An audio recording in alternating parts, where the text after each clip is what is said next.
Thank you so much, Hille. Thank you for this powerful talk. And personally, I want to thank you especially for mentioning Regina Amick-Quinn.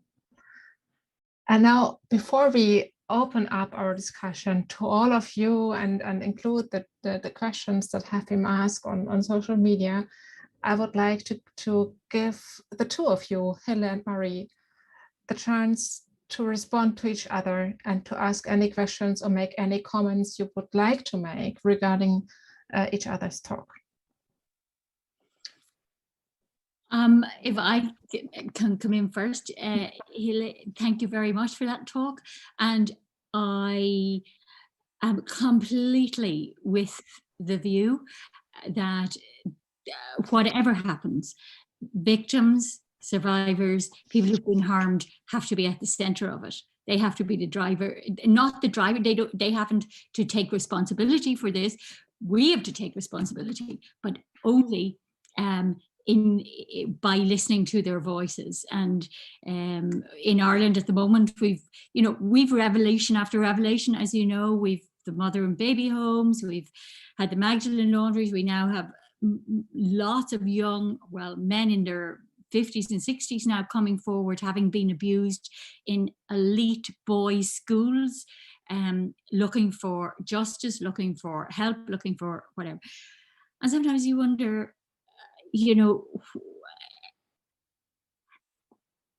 how does the church not get it? That the primary voice that must matter here is the voice of the survivor and the voice of the victim. Some of the men that I'm working with at the moment, the victims, don't want to be called survivors. They said, don't bypass victim, we're victims. We want to be talked about as victims. We'll come to survivor in another day, but right now. So that struck me so much in your talk, and I'm glad that you, I think we've been, quite a good balance in a way, because I thought, would I talk about victims? And then I thought, no, I'm just going to drill into this church problem from the systemic perspective. Yeah, I also want to respond, because I do believe that I take from your talk that the paradox of power and powerlessness, I would like to clearer insert into this authoritarian structure of obedience on the one hand side, but also being inside the hierarchy wherever one is, as a priest, as a bishop, as a cardinal, or whatever. One always has someone above and someone below, and the character of authoritarianism is that you repress down what you have also experienced, and by that the hierarchy is maintained or upheld. And I think that is a very, very fruitful concept to think further about, to get actually this connection between the because I don't want to jump over that either, the actual violence, the direct immediate violence that is committed on bodies, right, and the systemic violence. There's a connection, and I believe the connection is through the concept of power, authoritarianism, domination, and the, let's say, the perversion of the understanding of the power to act actually means, right? And the second point that I really want to emphasize again is what you pointed to in not really in the end, but with the concept of responsibility. I am not sure whether I entirely agree with you, with Arendt, I should say, about the education and the over-intellectualized theoretical scholastic knowledge of moral theology.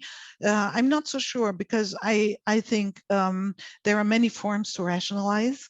And if one wants to rationalize, no matter what kind of ethical theory or ethical reflection one has, one will keep it away from oneself. And this morning, I asked Christoph about the responsibility of readers or listeners or addressees of these testimonies and stories and histories and so on. And I believe that that is connected to that. Yeah, unless one is affected, touched, and appealed, as you know, as Christoph said, there is an appeal that is associated with speaking, the appeal to a hearer, to a listener. Yeah, unless one gets into such a dialogical hermeneutics that is linked to responsibility, to the response, I think we are lost so far.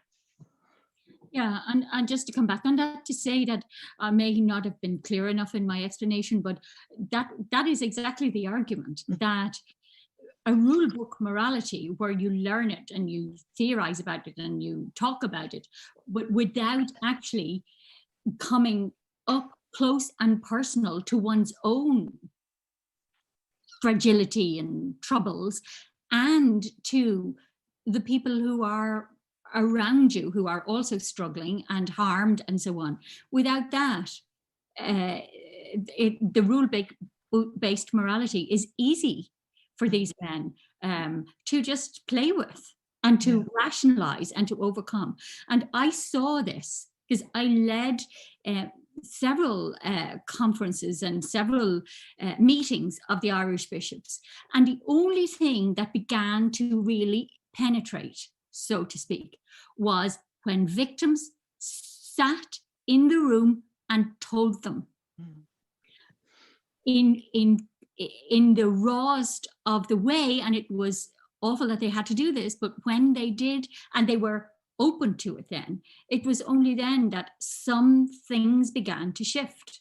Otherwise it was canon law, it was, you know, all various things we've all talked about. So seminarians who don't come up close and personal with their own human journey and aren't enabled and empowered to do that, and out there in the community with maybe a revised or a new model of priesthood, without all that, you know, there are troubles ahead, more troubles ahead. Well, yes, thank you both. So far, now we are having questions from our group here, and I want to ask first Ute Saksowski to intervene.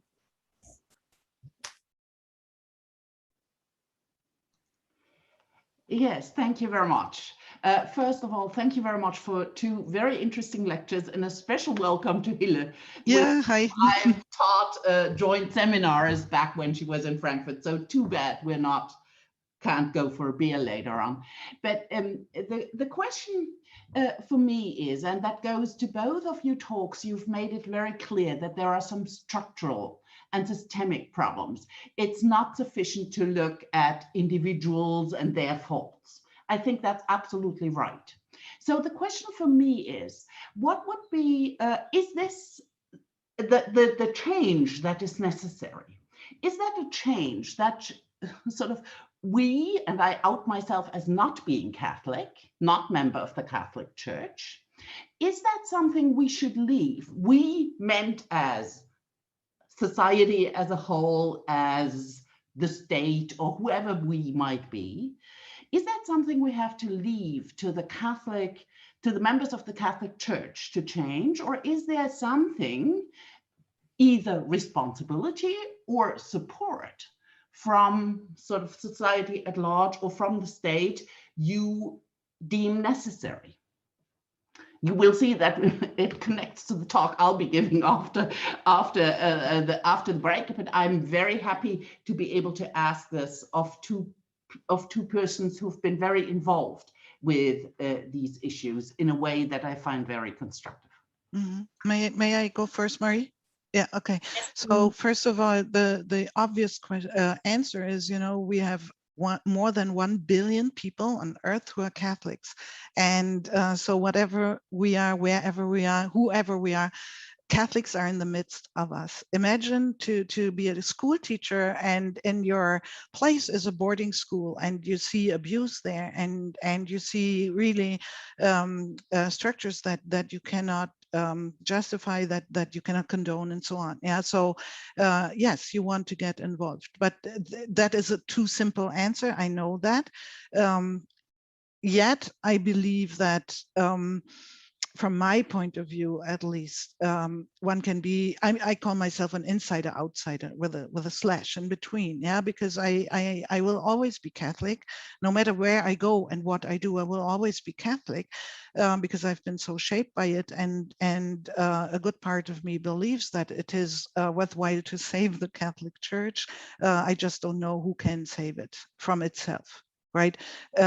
So I think people have only so much energy and so much strength, but when it comes to vulnerable individuals, let's say LGBTQ persons who are being fired or at risk of being fired from schools, as is the case in the United States right now, yeah, then you, let's say as a lawyer, you need to stand up, whether you're Catholic or not, and say this is discrimination. Yeah, the United States right now says, no, this is religious freedom, exemption, blah, blah. Yeah, so the involvement then does not concern the internal change directly, but indirectly by taking a stance for the individuals or the groups who are being discriminated against. That is, for me, the path forward. And I would agree. I think Hille gave us really good, in her concluding slides, I think some really good pointers to this. Courage, standing up, and challenge, and so on, and standing with the vulnerable. And that takes a lot of courage, and it takes a lot of willingness to do it. But I'm a bit conflicted here, because I got jaded a little bit with trying to, so to speak, give my senses, as my mother would say, to those in the Catholic Church who didn't want to hear my senses, which wasn't just that I woke up one morning and said, oh, here's some random thoughts. It was based on, you know, a lifetime of living the life, but also of research. So I kind of gave that up, and that's why I don't do many talks on this anymore. I mean, I've been at every level of it, but now I'm kind of back into it, but it's with standing with new groups of survivors who are, or victims who are disclosing more stuff. And so I'm conflicted, because I now have one grandchild, about to have a second, and you know, their parents are getting ready to put those children in Catholic schools, and I would want my children in Catholic schools, not because of all the nonsense, but because it does provide some kind of a moral framework for all the criticisms of it, that some parts can be really, really good and really helpful. It doesn't mean that there aren't other moral frameworks in non-Catholic schools, but that's a big debate in Ireland about Catholic schools. So, however, I've kind of given up on trying to get the system to either listen to me or to take note, but I'm certainly standing with groups of survivors and fighting for justice. Right, thank you very much for these very insightful answers. There is one more question from Christoph Mandry. Yeah, thank you very much again for these two fantastic lectures. And I have one addition to the question of the rule book morality, and I think that is really a very important point, because I think it's a morality that is seen in a framework, in a forensic framework, where the priest is normally in the position of the judge. And so it is a kind of superposition over others, and that leads to, within an authoritarian framework, to the idea, how can I withdraw myself from being subjected under these rules and the search for the loopholes. And I think that is one of the reasons why, as theologians, we must develop a completely other framework of morality, more from a hermeneutical point of view, and the idea of guidance in life for oneself and then perhaps for others, and not as much as a rule where others are arranged with. And so that's one my addition. And then I have a simple question of understanding for Hille. I'm not sure if I did really get the concepts of testimonial injustice and hermeneutical injustice, and perhaps you could just develop that a bit more. Thank you. Mm-hmm. Do you want to first respond, Marie? No, you okay. go. Yeah. So quickly, I mean, you know, Miranda Fricker has also been critiqued that the testimonial and the hermeneutical are not really so distinct as she wants it to be. But the testimonial is really concerning your paper too, Christoph, right? The testimony. What is it? Is it a confession? Is it a testimony? Is it what is it? A statement? Yeah. In the legal sense, are what is it really? Yeah. And so the testimonial injustice concerns the voice, the speech, let's say the narratives that you took, and when they are actually met with silence or indifference, or just kind of pushed away, the truthfulness, the credibility is being questioned, and so on. That is core testimonial injustice, in her opinion. The hermeneutical injustice is the broader concept. It is the bias, it is access to knowledge, for example. It is kind of the power position, to keep the example going, of the confession. Yeah, who determines the judgments, who makes these decisions, and so on. So there is, of course, a close interrelation between the testimonial and the hermeneutical injustice. But in her view, the hermeneutical is more kind of like almost the ground on which the testimonial injustice will kind of grow, or the economy of excess of credibility or deficit of credibility is being played out. Yeah. Okay, thank you. Thank you. Now I would like to ask Friederike to bring in the questions people have been asking on social media.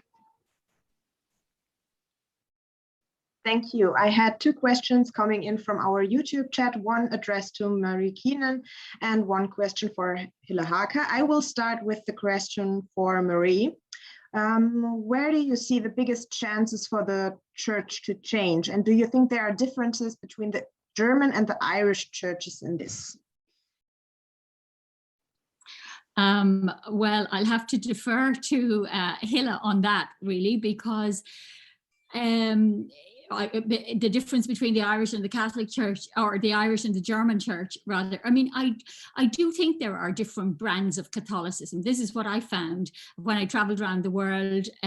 It's all the Catholicism, but how it's kind of taken up has particular cultural and natural complexities and variations. And I mean, we have been said to be, Ireland, that is, the most Catholic country in the world because of the way our state was formed, and, you know, the relationship between church and state and so on. So where is the biggest challenge for the Catholic Church? I mean, I'm tired of being told by, let's say, from Rome, that we are doing great changes, which are all procedural, like new additions to canon law and new decisions to do this, that, and the other.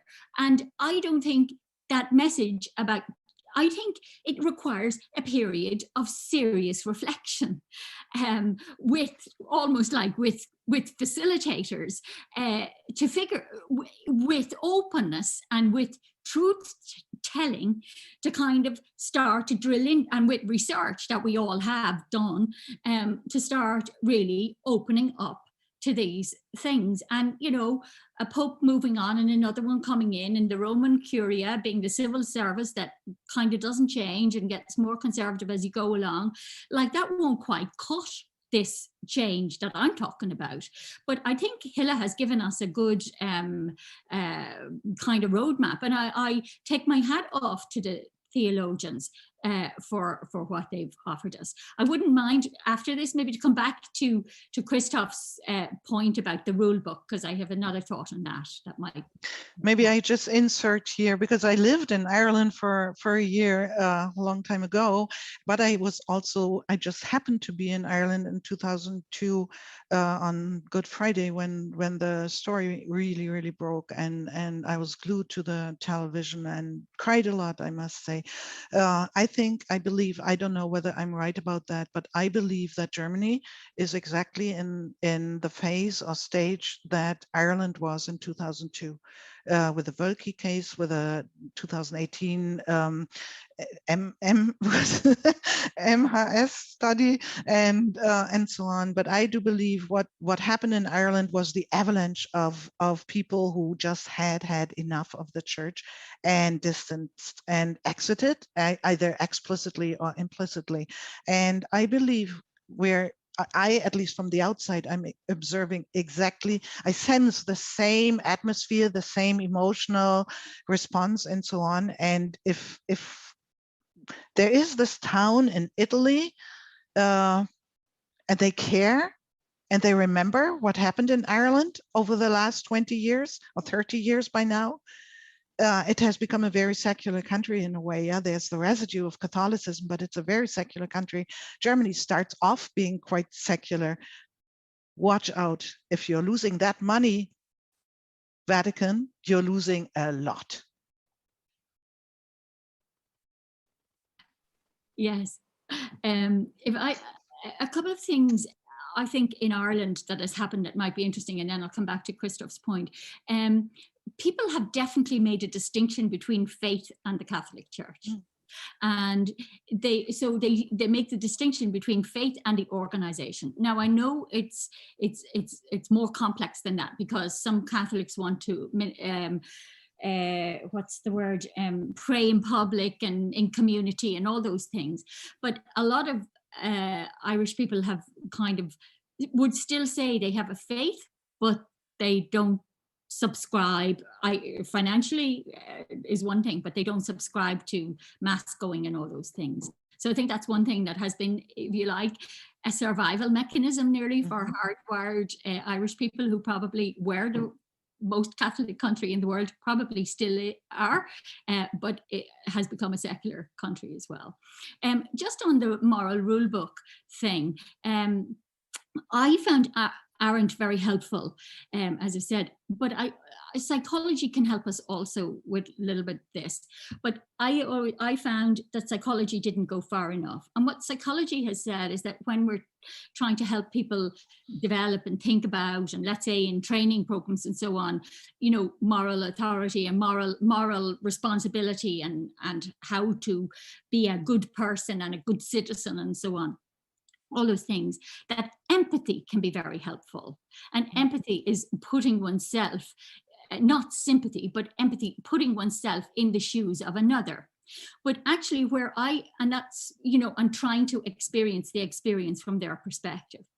But actually, Arendt took that, from my reading of Arendt, a step further, which I found more helpful than the psychology of empathy, which was that you've to put yourself in the shoes of the other. So that child who's been abused, if I want to really make good actions from a good moral standpoint, I first of all to put myself in the shoes of that child from an empathic perspective and stand in the shoes of the child. But then from Arendt's perspective, I've to look back, I've to then come back out of that place and tell that child from my perspective that what she's experiencing is good for her. And that is so instead of just moving into the perspective of the child, then there is another movement in the action, that you come back and you turn on through the child and you convince that, you tell that child that it's good for her. And if you cannot do that, then you don't need to think more, because you know that you just will make the right choice then. And so that's quite helpful, I think, to actually imagine yourself telling the people who've been abused, it's good for you that you're abused. Like it's if you were to try and say that, sure, it's ridiculous in the extreme. And even the clergy offenders, they brushed over that in their mind. When I ran a treatment program for clergy offenders and others, I was the coordinator of the treatment program. And when we tried to get them to get into the experience of the child and then stand out of it and tell the child it was good, they couldn't do it.